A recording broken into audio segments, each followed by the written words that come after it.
ते माझा मितवा मालिकेच्या आजच्या भागामध्ये आपण पाहणार आहोत की आता इकडे ईश्वरी आणि त्याचसोबत अंजली या दोघीही जणी आता भोगीची भाजी बनवण्याची तयारी करत असतात. त्यासाठी त्या भाज्या वगैरे साफ करत असतात. मग आता भोगीच्या भाजीत वाटाणे टाकायचे आहेत का असं देखील आता ईश्वरी अंजलीला म्हणत असते. कारण भोगीची भाजी जी आहे तिच्यामध्ये सगळ्या भाज्या टाकल्या तरी चालतील, कारण भोगीच्या भाजीमध्ये ना एक वेगळीच मजा असते असं देखील आता अंजली ईश्वरीला बोलत असते. त्यामुळे बिंदास तू ह्या भाजीमध्ये हे वटाणेसुद्धा टाक असं देखील ईश्वरीला अंजली सांगू लागते. त्यावर अंजलीसुद्धा आता खूपच जास्त खुश असते, कारण आज खूप दिवसांनी आता पुन्हा एकदा फ्रेश अशी भोगीची भाजी खायला मिळणार असते.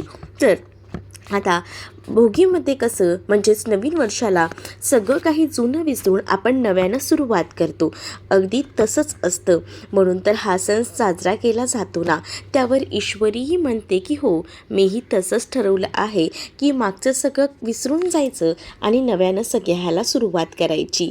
जसं तुम्ही ठरवलं आहे ना, अगदी तसंच. इकडे मात्र आता अचानकपणे आकाश आल्यामुळे आकाशने आता नमूला हे सगळे बॉक्स डिलिव्हरी करायला मदत करायचं ठरवलेलं असतं. पण जेव्हा तो आता या सगळ्यामध्ये मदत करायचं ठरवतो ना, तेव्हा मात्र आता या सगळ्या गोष्टी कुठेतरी सुप्रियाला खटकत असतात. म्हणजे सुप्रियाला या दोघांची वाढती जवळीक दिसत असते. म्हणूनच तिला असं वाटत असतं की ह्या दोघांची इतकी वाढती जवळीक आहे की ती पुढे जाऊन धोक्यात येऊ शकते. तिला आता जो काही उपयोग आला होता, म्हणजे जे काही तिला आतापर्यंत समजत होतं त्यावरून तरी तिला वाटत होतं की ह्या दोघांनी एकत्र येऊ नये आणि त्याचसाठी ती आता बरेच प्रयत्न करत होती. पण दुसरीकडे मात्र नम्रता ही आता आकाशचे आभार मानत होती, कारण अचानकपणे आता आकाश तिची मदत करायला आलेला होता आणि ती म्हणत होती की तुम्हाला किती वेळा थँक्यू बोलू ना आकाश सर, मला खरंच कळत नाही आहे. तुम्ही अचानकपणे माझ्या मदतीला धावून आलात आणि ते सुद्धा तिला त्याच्या हातामध्ये हात घेऊनच बोलत असते. जेव्हा हे सगळं ती हातात हात घेऊन बोलते ना, तेव्हा लांबून सुप्रिया पाहते. सुप्रियाला कळत नसतं की या सगळ्यावर काय रिॲक्ट करावं ते. मग आता इकडे वल्लरीची मैत्रीण जी आहे तिने सुद्धा आकाशला एका मुलीसोबत पाहिलेलं असतं आणि त्यामुळे आता आकाशला ही बघते आणि लगेचच तिकडनं निघून जाते, कारण तिला असं वाटत असतं की या सगळ्या गोष्टी लगेच आपण वल्लरीला सांगाव्या. सुप्रियासुद्धा आता त्या दोघांकडे बघत असते. तर आकाश आणि नम्रताचं बोलणं सुरू असताना त्या दोघांनी असाच कधी नव्हे तो हात धरलेला असतो. पण सुप्रियाला या सगळ्याचा जबरदस्त असा त्रासही होत असतो. म्हणजेच काय तर तिला असं वाटत होतं की ह्या दोघांनीही जवळ येऊ नये. दुसरीकडे मात्र आता पाहायला मिळतं, इकडे आता ईश्वरी आणि अंजली बोलत असतात. तेवढ्यातच ना राकेश तिथे येतो आणि राकेश तिथे आल्यानंतर आता ईश्वरी त्याच्याकडे रागातच बघत असते. काय मग ईश्वरीजी यांचा यावेळीचा पहिला मकर संक्रांतीचा सण आहे, मग आता सगळं काही गोड गोड व्हायला हवं की नाही? हो हो, मग तुम्ही काही स्पेशल करणार आहे का असं आता मुद्दामूनच अंजली विचारते. अंजलीला आता इथे राकेश सांगत असतो की काय मी स्पेशल करणार, मी तर ठरवलंच आहे. तुलाही माहिती आहे ना माझं सगळं प्लॅनिंग, कारण मला ना काही झालं तरीसुद्धा गोड बोलायला आवडतं आणि मी ठरवलं आहे की इथून पुढेसुद्धा असंच गोड गुलाबी बोलत राहावं असंही आता बोलत असते. आणि जेव्हा या सगळ्या गोष्टी बोलल्या जातात ना, तेव्हा मात्र आता इकडे ही मुद्दामून आता राकेशला म्हणत असते की हो राकेश जीजू, मीही ठरवलं आहे की तुमच्याशी एकदम गोड बोलावं. अगदी काल बोलले होते ना, अगदी तसंच जसं तिने काल त्याच्या तोंडावर पाणी फेकून मारलं होतं, म्हणून ती त्याला टोमणे मारत होती आणि ती म्हणत होती की मी तुमच्याशी असंच बोलेन आणि हे आणि ते. आणि ह्या सगळ्या गोष्टी बोलल्यानंतर इकडे राकेशलाही हसू येत असतं. तर राकेश म्हणतो की जोरदार तयारी चालली आहे, तर करा करा, छान तयारी करा, बरं वाटतंय तुम्हाला अशी तयारी करताना बघून. त्यानंतर आता ईश्वरी देखील त्याच्याकडे रागातच पाहत असते. आणि दुसरीकडे मात्र आता पाहायला मिळतं की यशही मनात बोलत असतो की मलाही बघायचं आहे की तुमची कशी साजरी होते ती मकर संक्रांत धूमधडाक्यात, कारण आता यांना नेहमीच प्रॉब्लेम काही ना काही करायची सवयच झालेली असते ना, त्यामुळे त्यांचं हे सगळं सुरू असतं. दुसरीकडे आता नम्रता आणि आकाश पुन्हा एकदा डिलिव्हरी करून आल्यानंतर बोलत असतात. म्हणजेच आकाशचे आभार नम्रता मानत असते, कारण तुम्ही होतात म्हणून बरं झालं. म्हणजे कसं डिलिव्हरीसुद्धा वेळेवर पोचवता आली ना, म्हणूनच बरं वाटलं. जर आकाश सर तुम्ही नसला असतात तर काय केलं असतं मी, असं देखील आता नमू त्याच्यासोबत बोलत असते. नमूला तो म्हणत असतो की तुला जेव्हा गरज लागेल ना तेव्हा मी तुझ्यासाठी हजर असेल. पण नमूचं असं म्हणणं असतं की सगळ्या गोष्टी ठीक आहेत, मला जेव्हा गरज लागेल तेव्हा तुम्ही असालच, पण तुम्ही तुमची इतकी मोठे कामधंदे सगळं काही सोडून माझ्यासोबत येता म्हणून मी म्हटलं, असं देखील आता बोललं जातं. आणि जेव्हा या सगळ्या गोष्टी बोलल्या जातात ना तेव्हा मात्र आता आकाश म्हणतो, अगं एवढं तर चालतंच ना, काय ना आपण आपल्या माणसांनाच हेल्प करतो ना. मग असं म्हटल्यानंतर आता नम्रताला एकदम असं भारी वाटू लागतं. तर आकाशला आता नम्रता म्हणत असते की आता तसंही मी तुमच्याकडेच यायला निघाली आहे का, काय झालं आहे आज आमच्याकडे वगैरे कसं काय. मग आज ना आम्हाला ना दागिने बनवायचे आहेत ना हलव्याचे, म्हणून आता अर्णवही लवकर घरी आलेला असतो आणि म्हणूनच ईश्वरी लगेच त्याच्या मागे मागे जाते त्याच्यासाठी ब्लॅक कॉफी घेऊन. आणि ती आता अर्णवला म्हणत असते की काय हो, मी म्हटलं होतं लवकर या, खरंच लवकर आलात की कामावर ना. असं आता ईश्वरी अर्णवला बोलून टोमणे मारत असते. आणि जेव्हा आता ईश्वरी अर्णवला बघून टोमणे मारते ना तेव्हा मात्र अर्णव शांत असतो. अर्णव म्हणतो की मला तुझ्या हातून ब्लॅक कॉफी वगैरे काही नको आहे. त्यावर आता ईश्वरी त्याला मुद्दामून चिडायचा प्रयत्न करते आणि म्हणत असते की बघा ना, एवढी तुमच्यासाठी छान ब्लॅक कॉफी आणले आणि तुम्ही ब्लॅक कॉफीला नाही म्हणताय, घ्या ना, ब्लॅक कॉफी तुमच्यासाठीच आहे, घ्या घ्या घ्या, असं म्हणून ती मुद्दामून त्याच्यावर जबरदस्ती करत असते. पण अर्णवने ठरवलेलं असतं की नाही, हिच्याकडनं ब्लॅक कॉफी घ्यायची नाही म्हणजे नाही, म्हणूनच तो आता नाही असं म्हणत असतो. पण ईश्वरी थोडी ना हार मानणाऱ्यातली आहे, तीसुद्धा तितकीच हुशार असते ना, म्हणूनच तर ती आता ब्लॅक कॉफी जी आहे ती तिथेच ठेवते. आणि ब्लॅक कॉफी जी आहे ती तिथेच ठेवल्यानंतर ती आता विचार करते की जाऊ दे, आता ही ब्लॅक कॉफी आपण इथेच ठेवूया, आपण इकडनं गेलो का हा माणूस बरोबर ती ब्लॅक कॉफी पिणार, यावर तिचा विश्वास असतो. आणि म्हणूनच तर ती आता ब्लॅक कॉफी जी आहे ती तिथेच ठेवते, कारण तिलाही बाकी कामं असतातच की. आता तिला हे बरं वाटत असतं की निदान अर्णव आपण सांगितलं म्हणून लवकर तरी आलेला आहे, मग आता या गोष्टीसुद्धा तो आपले ऐकेल असंसुद्धा तिला वाटत असतं. म्हणूनच ती आता त्याच्याकडे बघून हसत असते. आणि जेव्हा ती त्याच्याकडे बघून हसते तेव्हा कुठे जाऊन अर्णव जो आहे शांत राहतो, कारण ईश्वरीची दादागिरी आता सुरू असते. ईश्वरी नेहमीप्रमाणेच अशीच त्याच्यावर दादागिरी करत असते, कारण तिलाही माहिती आहे ह्याच्याबरोबर जशास तसं वागलं ना की तेव्हाच हा माणूस सुधारतो. आणि म्हणूनच तर आता तिने या सगळ्या गोष्टी ठरवलेल्या असतात की या माणसासोबत नेमकं कसं वागायचं ते. आणि जेव्हा तिने हे ठरवलेलं असतं आणि त्यामुळेच ना आता ती खूप जास्त अशी खुश असते. तर दुसरीकडे मात्र आता पाहायला मिळतं ईश्वरी म्हणत असते की चला हां मी येते, तेवढी कॉफी संपवून घ्या. मग आता ईश्वरी तिकडनं निघून गेल्यानंतर अर्णव म्हणतो की जाऊ दे बाबा, गेली आहे ना, एकदाचं बरं झालं गेली येते. आणि जेव्हा त्याला कळतं की ती गेली आहे तेव्हा तो खूप जास्त खुश होतो. आणि मग काय, तिने जी काही कॉफी वगैरे आणून ठेवली आहे ती कॉफी आता तो प्यायला सुरुवात करणार असतो. मग आता त्यालाही वाटतं की चला, एवढी कॉफी आयती आणून दिली, आपण सोडायची तरी कशाला. आणि म्हणूनच तो आता तिथे बसून ती कॉफी प्यायचं ठरवतो. तर दुसरीकडे आता त्याला इमर्जन्सी फोनही आलेला असतो, त्याचं कामही कामावरचं सुरू असतं आणि त्यातच तो आता कॉफीही एका हाताने संपवतो. तर दुसरीकडे मात्र त्याची कामं तर होतच राहतात. आणि तेव्हाच तर ती कधी कॉफीचा मग हातात घेतलेला असतो ना तिथे ठेवलेला, हे त्याचं त्यालाही कळत नाही. मग आता या सगळ्याचा ईश्वरीलाच तर फायदा होणार असतो. पण अर्णवने आता ईश्वरीने दिलेली कॉफी नाही नाही म्हणत पिऊन तर टाकलेलीच असते. आता मात्र इथे नम्रता आणि त्याचसोबत आकाश हे दोघंही जण घरात येतात. आणि जेव्हा घरामध्ये येतात ना तेव्हा मात्र आता दोघांची आता बोलणं सुरू असतात. तेवढ्यातच समोरून ईश्वरी येते. ईश्वरी जेव्हा नमूला आलेलं पाहते तेव्हा जाऊन तिला मिठी मारते आणि म्हणत असते की वा बरं झालं आलीस ते. खरंच ना हलव्याचे दागिने बनवायचे आहेत म्हटल्यावर मला तुझीच आठवण आली. मग म्हटलं हलव्याचे दागिने तू छान बनवतेस ना, म्हणूनच मग तुला बोलवून घेतलं. चल आपण या सगळ्या तयारीला लागूया आणि बाकी सगळं ठीक आहे ना. मग आता वल्लरी तिथे येते. वल्लरीला बहुधा आपल्या मैत्रिणीने सांगितलेलं असावं म्हणूनच वल्लरी आता तिथे येऊन खूप जास्त सुनावू लागते. म्हणजेच काय तर आता तिथे वल्लरी येते आणि वल्लरी जेव्हा तिथे येते तेव्हा ती म्हणत असते की काय कुठे गेला होतात, काय करत होतात, या सगळ्या गोष्टी ती आता विचारत असते. ही तुला कुठे भेटली? त्यावर आकाश म्हणतो की ही मला ना आताच बाहेर येताना दिसली म्हणून आम्ही दोघंही जण एकत्र आलो. तो हे सांगत नाही की आम्ही दोघंही जण एकत्र बाहेर पार्सल वगैरे द्यायला गेलो होतो, कारण त्याला त्याची आई कशी आहे ते माहिती असतं आणि म्हणूनच तो आता शांत असतो. तर दुसरीकडे मात्र आता नमू ही म्हणत असते की चला आपण तयारीला लागूया आणि आज ना आम्हाला ना या क्यूट कपलना या दोघांनाही लवकरात लवकर त्या हलव्याच्या दागिन्यांमध्ये बघायचं आहे असं देखील अंजली आता नमूला म्हणत असते. तर नमू म्हणते की तुम्ही टेन्शन घेऊ नका, आता हे कपल आहेत ना मस्तपैकी ते हलव्याच्या दागिन्यांमध्ये गोडच दिसतील. मी ना इशूचे दागिने बनवते आणि इशू तू जिजूंचे दागिने बनवशील ना? हो हो बनवेन ना. मग आता इकडे आकाशला सुद्धा घाई झालेली असते हलव्याचे दागिने वगैरे घालायची.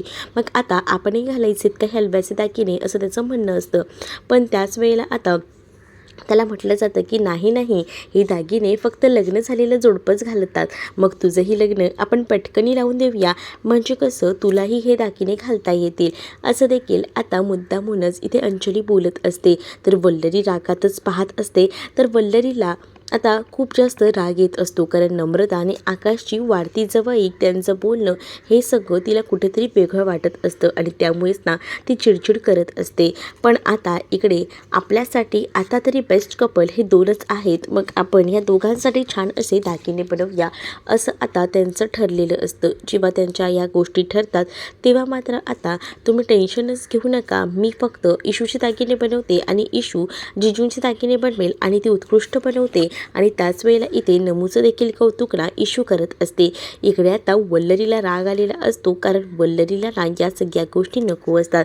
ह्यांचं सगळं काही गोड गुलाबीने चाललंय ना, या सगळ्या गोष्टी तिला नको नकोशा झालेल्या असतात, कारण हा त्यांचा संक्रांतीचा सण एवढ्या सगळ्या प्रसंगात सुद्धा साजरा होतोय हेच तिच्यासाठी भयंकर असं असतं. आणि त्यामुळेच ना आता ती विचार करत असते की ह्यांचं कसं तरी बिघडवायला हवं, कारण जर दोघंही जण एकत्र आले तर पुन्हा एकदा प्रॉब्लेम होऊ शकतो असंच वाटत असतं. कारण ह्या दोघांनी एकत्र न आणण्यासाठीच इकडे मात्र वल्लरीची धडपड सुरू असते.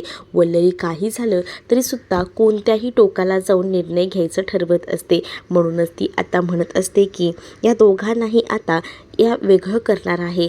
यांचं जर एवढं चांगलं चाललं असेल, एवढंही होऊनसुद्धा तर ते मला चालणार नाही असा देखील विचार ना आता ती करत असते. आणि आता ती नजर ठेवायचं ठरवते, कारण ती आता ठरवत असते की ह्या दोघांनाही काही झालं तरी एकत्र आणायचं नाही. मग दुसरीकडे आता ईश्वरी रूममध्ये जाते आणि अर्णवच्या हाताचं सगळं माप वगैरे घेत असते. तर अर्णव म्हणत असतो की मी काम करतोय, तर त्यावर अर्णवला ईश्वरी म्हणत असते की माझंही कामच चाललंय, तुम्ही काम करताय तर मी काय आराम नाही करते, मी ही कामच करते असं ईश्वरी टोमणा मारत असते. मग ईश्वरी म्हणत असते की ते काय ना जरा हलव्याचे दागिने बनवायचेत ना, त्याची तयारी आहे ही. मग आता अर्णवने डोक्याला हात लावलेला असतो आणि अर्णवने ठरवलेलं असतं की काही वगैरे हलव्याचे दागिने हिच्याकडनं बनवून घ्यायचे नाहीत आणि घालून तर घ्यायचेच नाही आहेत.